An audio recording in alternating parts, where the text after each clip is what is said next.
ركنه الشارع في دبي لعربيتك بفلوس مش ببلاش. هنا مفيش سايس يقول لك تعالى تعالى يا باشا وارجع وارجع والكلام ده. دلوقتي دي العربيه اللي معايا اللي هي الكيا السلتوس، وريها لهم كده. ودي نمر العربيه، تعالى كده بتحفظ نمر عربيتك، الحرف الاكس ده والارقام اللي هنا. وتعالى هوريك انت بتدفع ازاي الباركينج بتاع العربيه. بتيجي عند اي مكان فيه ركنه تلاقي الانستراكشنز او التعليمات اللي انت ازاي تركن وازاي تدفع. بتاخد الرقم ده بتبقى تحول عليه. بص بقى ازاي بتعمل اس ام اس لرقم اسمه 7275، وده الرقم ده خاص بدبي. وبتروح واخد رقم العربيه اللي هو اكس 69545، تعمل سبيس او مسافه وتشوف الرقم ده كام، 345 سي. وبتروح كاتب هنا 345 سي وبتروح دايس كده.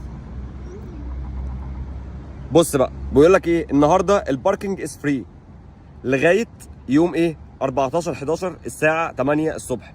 هنا يا جماعه في ايام في الاسبوع في دبي في اسمها ايه دي، في ايه تاني، في الشارقه، في عجمان، في بلاد معينه كده او في اماره معينه بتبقى الباركينج فيها ببلاش. تعالى هوريك التيكت بتاعت امبارح مثلا.